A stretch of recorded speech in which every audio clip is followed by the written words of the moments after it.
ప్రియమైన వారులారా, నా ప్రభునామంలో మీకు వందనములు తెలియచేస్తున్నాను.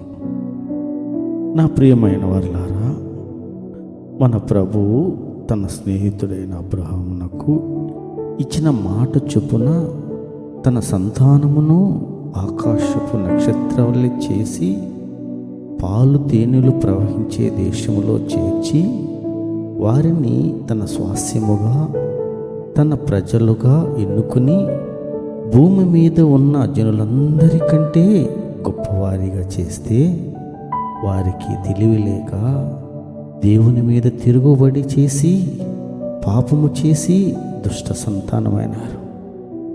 పరిశుద్ధమైనటువంటి దేవుని దూషించినారు.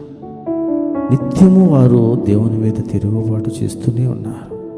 కారణము వారికి ఉన్న గొప్ప స్థితిని బట్టి గర్వము కలిగి ఉన్నారు. ఒక మనిషి ఎప్పుడైతే గర్విష్ఠ అవుతాడో అప్పుడే విగ్రహం పుడుతుంది.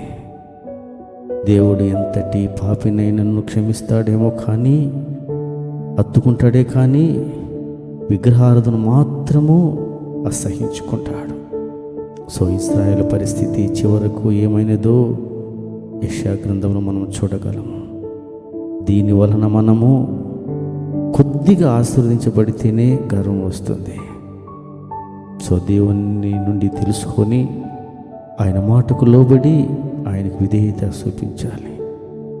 సో పెద్దలు అంటారు కదా, ముంతడు నీళ్ళకే ఉలికిపడి బాణలో ఉండే ఎక్కువ నీళ్ళను పోగొట్టుకుంటున్నాం.